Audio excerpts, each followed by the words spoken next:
Aleluia. Abramos as nossas Bíblias no Salmo 15. Ainda de pé faremos essa leitura, em reverência à palavra do Senhor.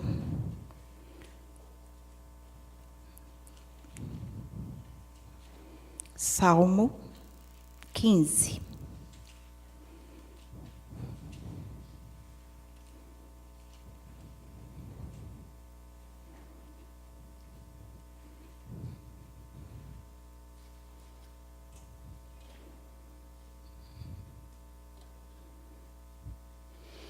Diz assim a palavra de Deus: Quem, Senhor, habitará no teu tabernáculo? Quem há de morar no teu santo monte? O que vive com integridade e pratica a justiça e de coração fala a verdade. O que não difama com a sua língua, não faz mal ao próximo, nem lança injúria contra o seu vizinho. O que a seus olhos tem por desprezível ao réprobo, mas honra aos que temem ao Senhor. O que jura com dano próprio e não se retrata. O que não empresta o seu dinheiro com usura, nem aceita suborno contra o inocente. Quem deste modo procede, não será jamais abalado. Amém? Abençoa-nos, Senhor. E que nesta noite o Espírito Santo do Senhor fale ao nosso coração. Esta é uma mesa de ensino, é a mesa onde o Pai fala com os filhos. E nós estamos aqui, Pai querido, como filhos, querendo ouvir a Tua palavra, em nome de Jesus. Podem assentar-se, queridos. Hoje o apóstolo José e eu tivemos uma experiência interessante. E ouvimos esse texto. Eu vou pedir o irmão para tirar aqui essa imagem. Pode deixar desligada, porque eu quero os irmãos olhando para mim, tá bom? Aleluia. Obrigada. Então, queridos, nós tivemos... Ele estava lendo, ele achou interessante a leitura desta palavra em uma linguagem mais coloquial, porque ela aqui é muito formal. Mas é como se alguém perguntasse para o dono de uma casa e dissesse: o que eu faço? Como que eu posso entrar na sua casa? Qual é a condição de eu entrar na sua casa? E esse senhor desta casa começa a responder: para você habitar na minha casa, não é só entrar, mas é habitar, é morar. Por exemplo, para morar na casa do pastor Ricardo da Jô, tem regras. Minha filha, para morar aqui, é nessas e nessas regras, certo, filha? Se você não quiser obedecer, então você vai ter que procurar uma casa para você. Assim foi conosco, com os filhos. Se vocês querem morar aqui, são essas regras. Lembra quando a mãe da gente dizia assim, enquanto você morar debaixo do meu teto, você vai fazer as minhas regras, porque é a casa dela. Então, o dono da casa tem as regras. E esse salmista, ele pergunta ao Senhor: quais são as regras para eu morar na tua casa? Porque a alma dele ansiava, ele queria estar o tempo todo na casa do Senhor. Ele queria morar. E Deus começa a dizer para ele as regras. Regras, irmãos, que são princípios. E que aquele que vive por esses princípios, a palavra diz assim: não será jamais abalado. Nós vivemos num mundo que está em crise de princípios. Existem pessoas gritando por uma mudança na nossa nação. Uma mudança de princípios.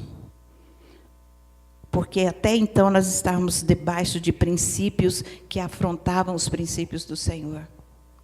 E há um povo clamando para que esses princípios estabelecidos não sejam mais estabelecidos sobre nós.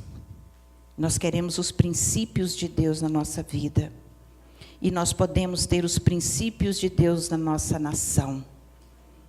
E a nação que teme ao Senhor, a Bíblia diz, feliz é o povo, feliz é a nação, cujo Deus é o Senhor. Mas não é um nome, é viver pelo nome. Esse nome que está acima de todo nome. É viver por Ele e não somente levantar uma bandeira que você não viva por Ele. E nós vamos aqui ver que são princípios que nós aplicamos na nossa vida diária. Princípios de retidão. E que muitas vezes nós, por causa do jeitinho brasileiro, nós afastamos o princípio e damos o nosso jeitinho. E aí nós vemos que a nossa vida não rompe, ela não vai para frente. Aquele que vive com integridade e pratica a justiça, aquele que tem uma vida íntegra, é aquele que obedece à lei do Senhor, os mandamentos do Senhor. Ele pratica não a sua justiça, mas a justiça que vem da cruz, a justiça do Cordeiro. E de coração fala a verdade. Irmãos, de coração fala a verdade. Não é a verdade que a outra pessoa quer ouvir, mas é a verdade. É falada de coração, porque é falada com amor. A verdade sem amor, ela machuca. A verdade dita sem o amor, ela fere. Ah, mas eu não estou falando a verdade? Eu falo a verdade, doa quem doer. Então já está dito que a verdade dói.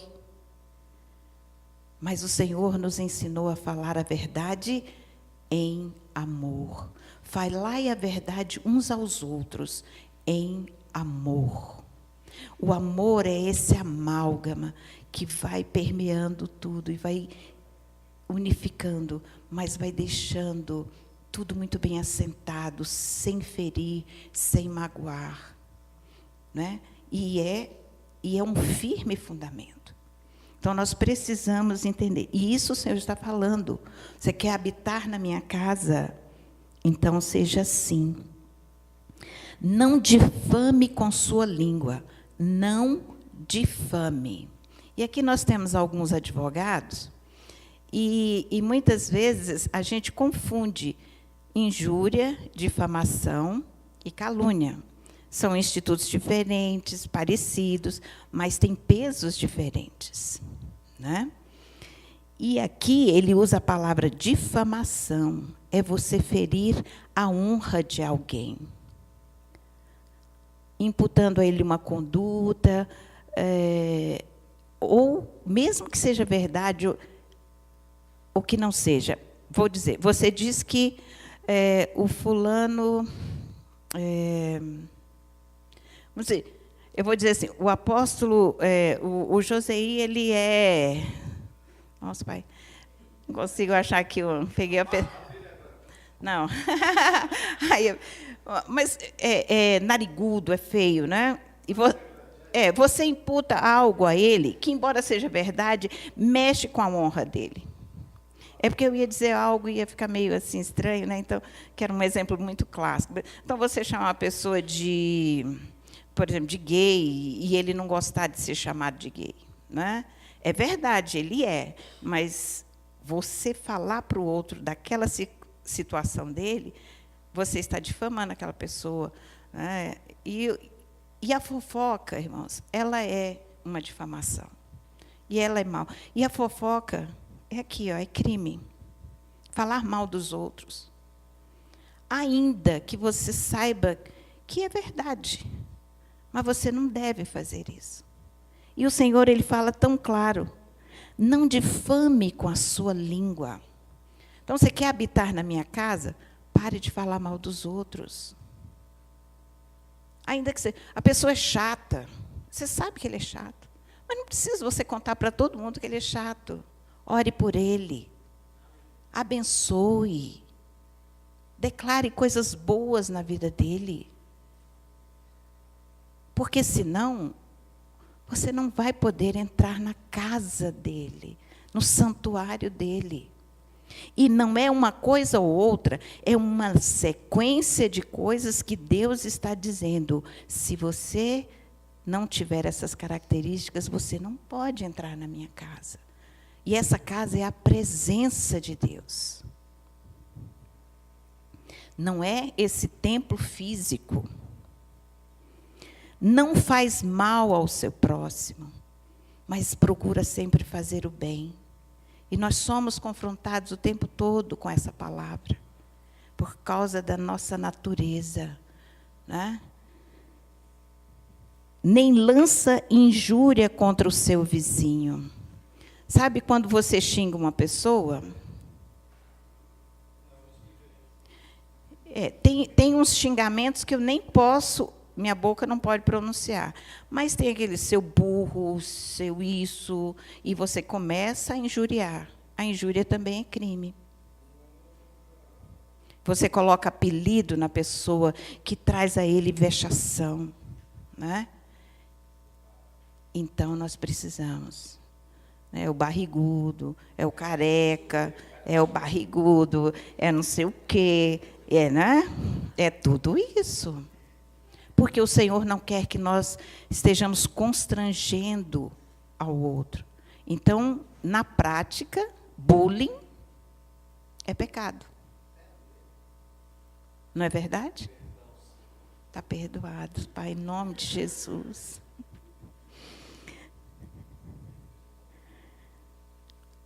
O que tem a seus olhos por desprezível ao réprobo? Aquele que é reprovável, aquilo que é reprovável, ele não põe os seus olhos. A pessoa está lá, contando uma piada, blasfemando contra o Senhor, e está um monte de crente lá rindo. E eu já vi isso, eu fico triste, sabe, de ver pessoas gastando tempo vendo como é que chama esse tipo de gente? Um humorista falando mal da criação, rindo de Adão e Eva, rindo da palavra do Senhor e debochando.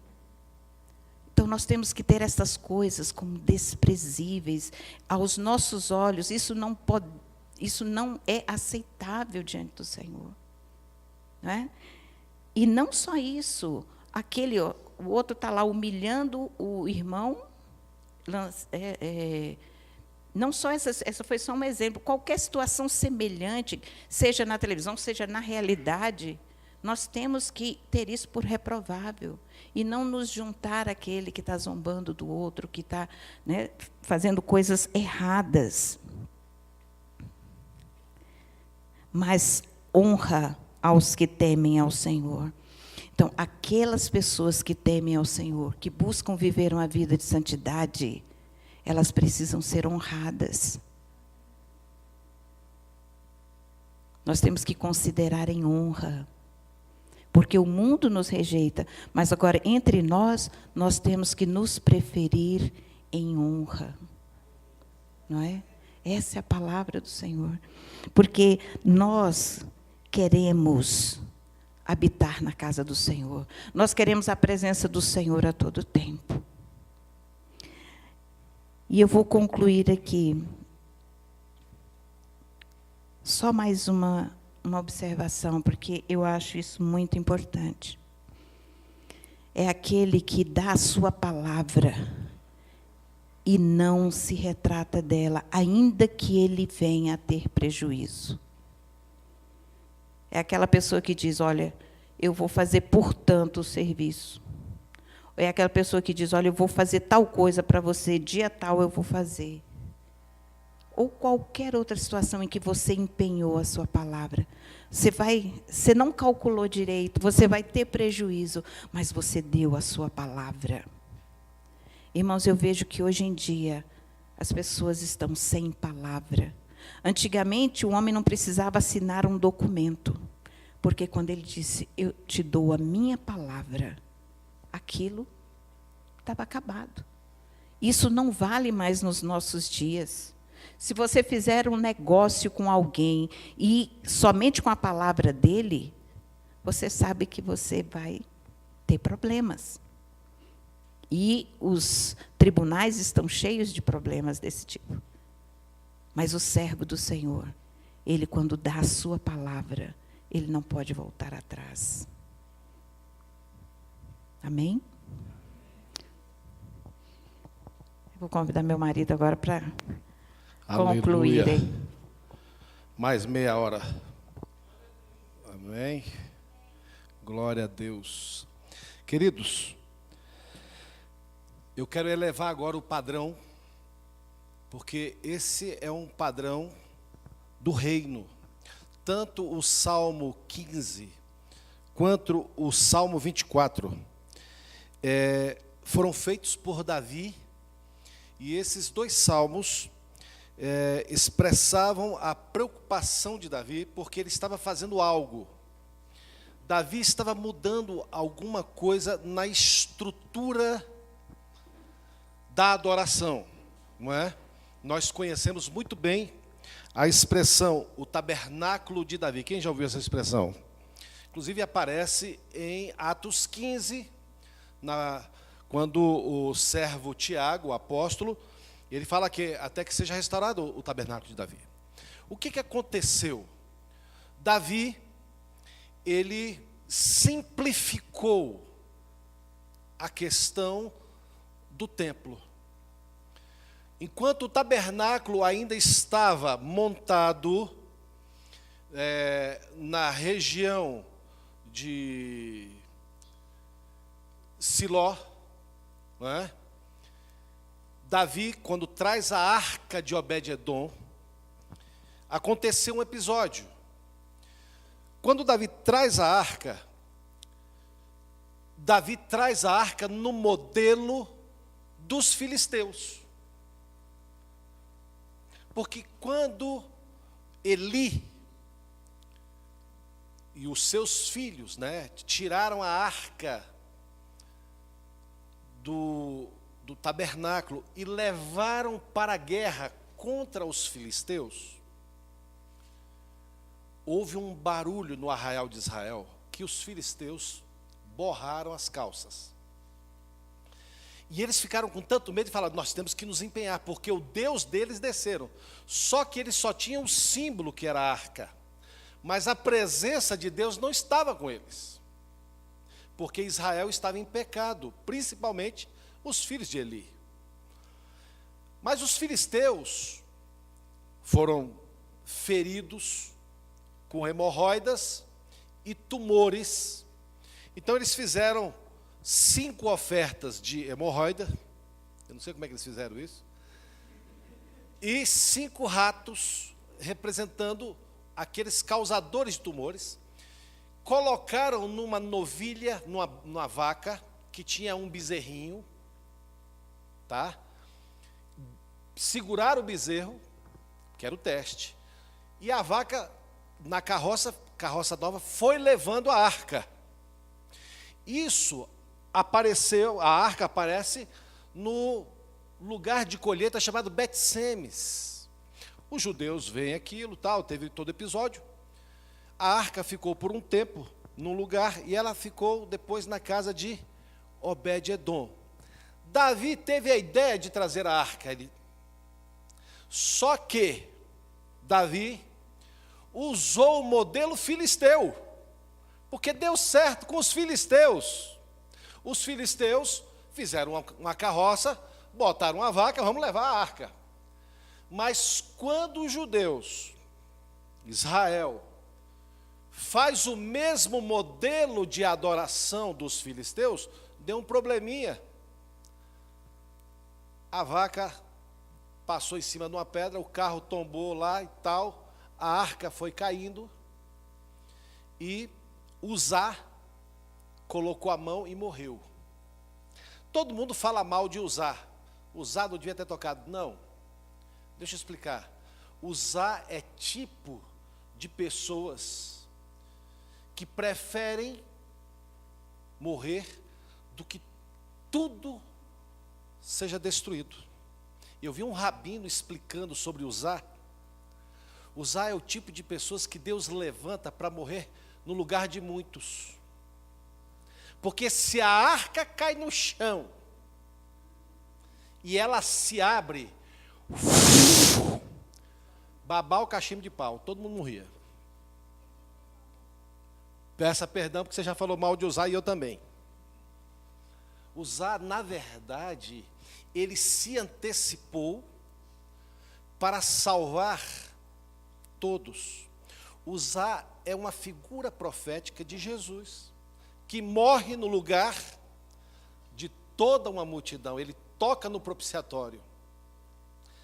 Mas o que eu quero falar nessa noite é que quando Davi escreveu esses 2 salmos, ele escreve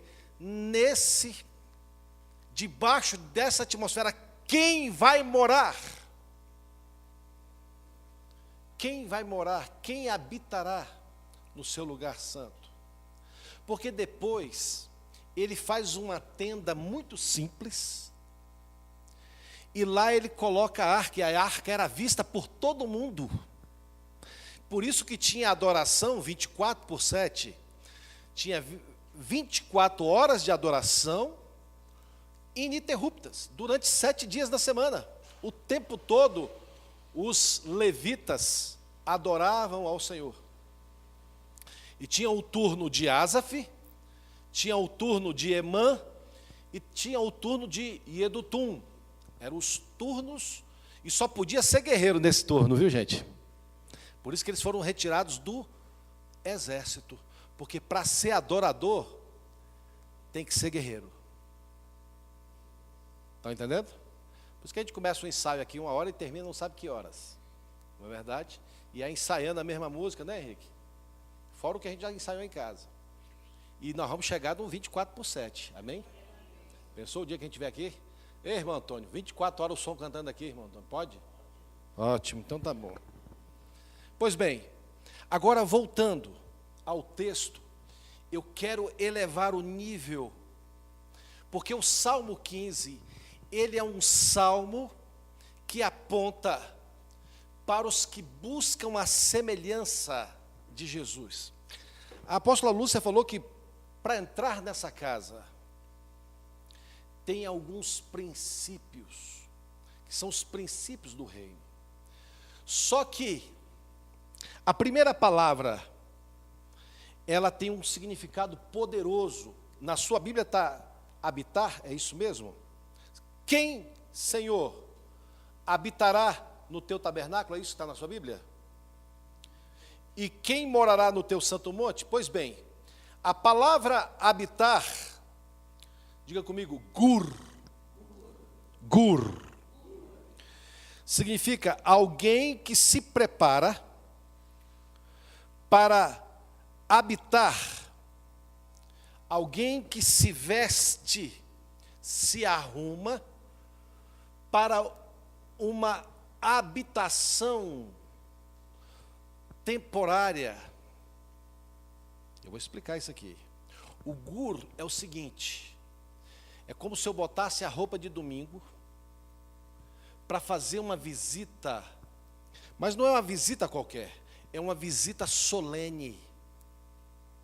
Então eu preciso me preparar, exige um preparo para subir à tenda. Engraçado que essa tenda aqui, não, aqui está falando tabernáculo, mas tabernáculo em hebraico, o tabernáculo mesmo, em hebraico, chama-se Mishkan. Mishkan. Aqui não, aqui é Oel, que é a tenda da casa do Pai. Ou seja, Deus, Ele quer muito mais que você vá para a casa dEle, a casa de paternidade, do que para um lugar religioso. Agora vamos para o próximo. Quem há de morar? Ah, sim, morar agora o negócio é o seguinte, aqui é mais sério. Aqui é shakan, que significa instalar-se para sempre no teu santo monte. Existe o lugar, a tenda, mas existe um outro lugar onde se manifesta uma santidade, algo poderosíssimo.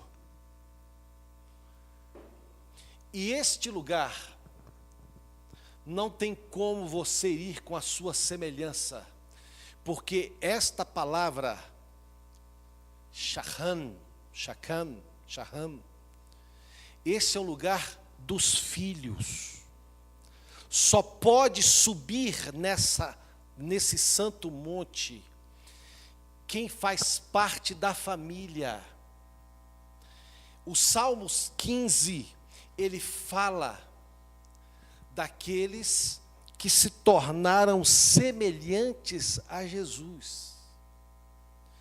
E isso só se dá, queridão, Gálatas 2:20. Não mais vivo eu, mas Cristo vive em mim. A vida dele se manifesta em você. Ele começa a viver. Quando o Pai olha, o Pai não vê você, o Pai vê Jesus. Oh, leibre, astorebi, canta, labás. Existe um lugar chamado trono de graça. No trono da graça, você não pode entrar com os seus méritos. No trono da graça, você tem que vir escondido. Eita, coisa linda. Você não é visto, só a graça é vista em você. Esse talite, inclusive, ele tem 7 cores, são as cores das manifestações da graça do Senhor. A multiforme graça. Você não é visto, porque se você for visto, a sua justiça fede como trapo de imundícia. Sabe por que eu comecei a mensagem dizendo que essa era uma mesa de graça? Eu vou mostrar, depois eu mostro a foto, eu não vou botar no grupo, porque é muito pesado essa foto. Depois, se quiser ver, o símbolo do carnaval desse ano é invocando uma entidade chamada Xangô. É coisa terrível. Eu disse para os irmãos que eu estava aguardando a autorização do Conselho Apostólico para liberar e nós vamos nos preparar para isso, porque desde ontem já veio a atmosfera do mal para nos ferir. Eu pedi ao pastor Fábio para ungir as famílias na terça-feira. Quem está lembrado disso? E foi pedido, porque essa injustiça, porque esse ser, ele tem um machado na mão, uma entidade, que ele traz um machado, e o nome dele é Deus da Justiça. Só que o que ele opera, quem foi do lado de lá sabe, ele vem com uma atmosfera de injustiça muito grande. Então, Brumadinho, diga terra. A chuva que matou 10 no Rio de Janeiro, diga água. O CT do Flamengo, fogo. E o avião do Boechat, o helicóptero, ar. Vocês notaram que as trevas usaram os 4 elementos? E essa entidade, que depois eu posso mostrar a foto para vocês, eu estou falando isso debaixo de muito temor e debaixo do sangue de Jesus. Ele traz um fogo de maldade. Sabe onde nós somos protegidos? Na habitação. Esse lugar nos protege. No santo monte do Senhor. Irmão, mas como é que eu vou chegar lá? Não, filho. você já está lá. Você já está conectado, como esse microfone está conectado à mesa, você está vendo o fio? Mas ele está ligado lá? Mas cadê o fio? Frequência, diga frequência. Quando eu me coloco nessa posição que a apóstola ensinou, não na minha força, mas na força de Cristo em mim, eu estou nessa frequência de habitação da paternidade. A Bíblia diz que a terra está cheia da glória de Deus. Por que eu não estou vendo a glória? Porque eu estou vendo outras coisas com os meus olhos. E eu tenho que tomar muito cuidado com os meus olhos, porque muito do que eu vejo me define. Quer ver? Olha como é perigoso o que eu vejo. Os 12 espias entraram na terra de promessa. O que eles disseram? Moisés, nós éramos gafanhotos perante eles. Nós víamos eles como gigantes e eles nos viam como gafanhoto. Irmão, eles não foram vistos. Eles não foram reparados, porque todo espia que é preso, que é visto, ele é caçado e morto. Nós temos testemunhos. Quando eles entraram em Jericó, eles foram vistos e foram caçados. A irmã Raabe, que foi que escondeu eles. Mas todo espia era caçado. Mas eu quero falar aqui da visão. Muito do que você pensa que é, porque você está vendo, olhando pela ótica errada. A terra está cheia da glória, mas você está vendo outras coisas que não têm glória. É por isso que você se vê um Zé Ruela, você se vê deformado. Quem viu a última foto da Madonna? Não viram? Não veja não, que você vai ter pesadelo. Me mandaram. Ela está cadavérica, as veias saltando, magra, seca igual um palito. Está se achando gorda. Quem viu a Celine Dion? Está horrível. Porque ela se vê gorda. Mas se der uma ventania, leva ela lá para a Ceilândia. Se ventar aqui, leva ela lá na Ceilândia. Se ela quiser se matar para o lado da torre de televisão, ela vai parar lá na rodoviária, assim, ó. Porque a pessoa ela não está vendo a glória. E aqui tem um negócio. O Salmo 15. Eu quero entrar neste lugar, porque quando eu entro no lugar onde está a casa do Pai, o monte do Pai, a visão que eu tenho a respeito de mim, ela muda. Davi, quando lutou com o gigante, falou: quem é esse filisteu? Começa com F mesmo também. Quem é esse filisteu? Que ele pensa que ele é. Vai morrer. Davi não se via pequeno. Por quê? Porque quando ele entrava nos ambientes de adoração, a imagem do Eterno refletia nele. E ele se via a partir do Eterno. Querido, isso quebra o espírito de miséria, o espírito de morte. Ontem eu e a Lúcia fomos orar por uma mocinha que o câncer voltou. O pai é um amigo nosso, fez tratamento, mas nós fomos lá ontem modificar a visão dela, fazê-la proclamar verdade. Meu corpo pegou fogo, o corpo dela pegou fogo. Nós precisamos mudar a visão, começar a olhar para o Eterno, mas só pode olhar nesse lugar.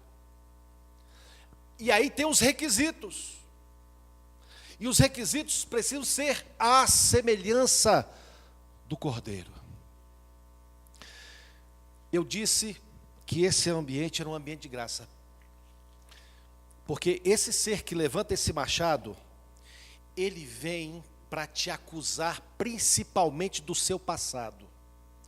Ele virá para te atormentar, sabe aquelas coisas que você já confessou, já tratou e volta de novo? Não aceite. Você já confessou, foi ministrado, não aceite mais.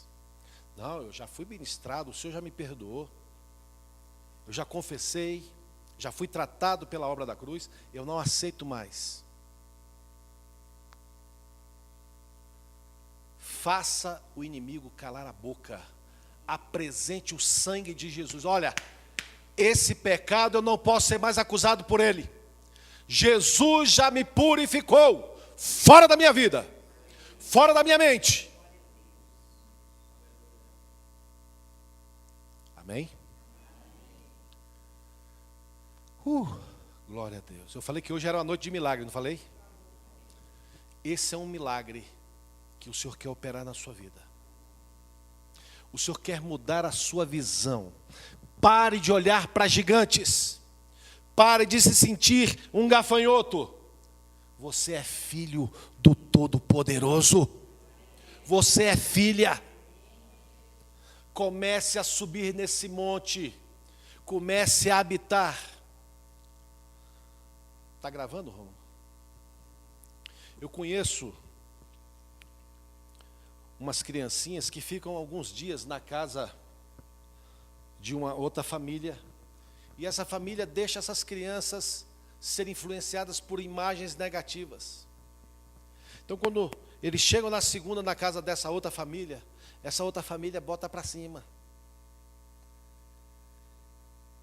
ampliando a visão deles a respeito deles, disciplinando, orientando, mas fazê-los enxergar por outra ótica, tirando do lugar da vergonha, da acusação, da maldade e levando para um ambiente de bondade. Chega na terça-feira, eu vejo aquelas crianças lá totalmente já modificadas. Na segunda chega cheio de problema. O vitimismo, o coitadismo. Mas quando chega diante de pessoas que colocam para cima, vocês vão ter filho, está perto. Não deixe ninguém menosprezar o filho de vocês.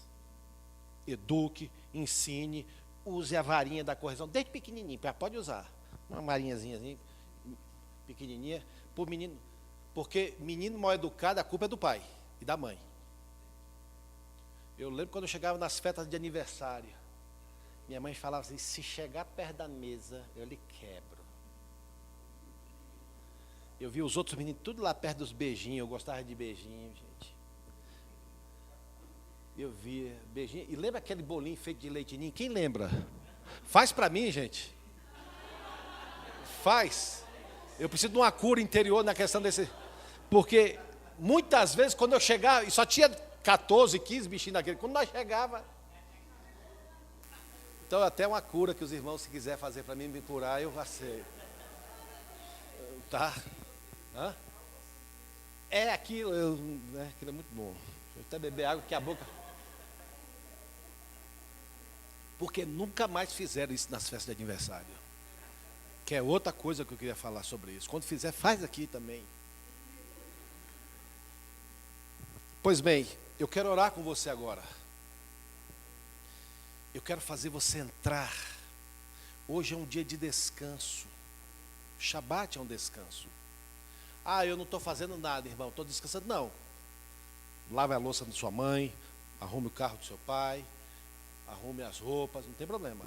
O descanso é você pegar o seu problema e colocar para o Senhor. Descanse, entregue para Ele. Porque tem muita gente que está descansando, mas continua segurando o problema.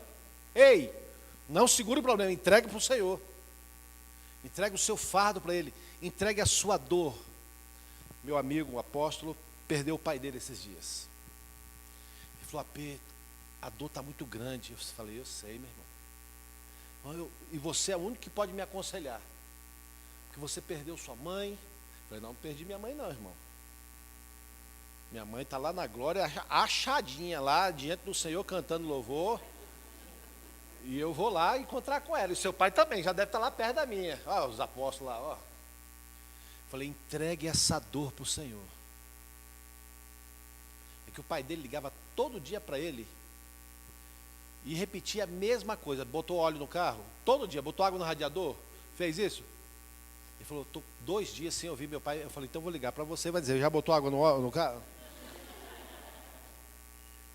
Mas entregue a dor. Entregue agora esse fardo para o Senhor. Não carregue ele. Descanse. É pecado você no Shabat ficar segurando o seu problema. Entrega para ele. Amém?